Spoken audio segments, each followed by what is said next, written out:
হ্যাঁ, কোনটা ননু? ওটা কি বলে? এটা ননু বলে? এটা তো ময়ূর। এটা ময়ূর, বোকা মেয়ে জানে না ময়ূর। দেখি ময়ূরটা কত সুন্দর দেখতে। কে কিনে দিয়েছে তোমাকে? হ্যাঁ, মা কোথা থেকে কিনে দিয়েছে? ও কি হচ্ছে? ময়ূরকে বালতিতে বসাচ্ছ কেন?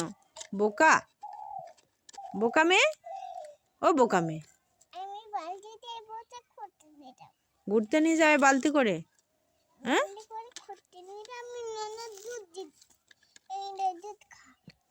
ময়ূরের দুধ খাচ্ছ? বাহ, এবারে ভাত দিচ্ছ?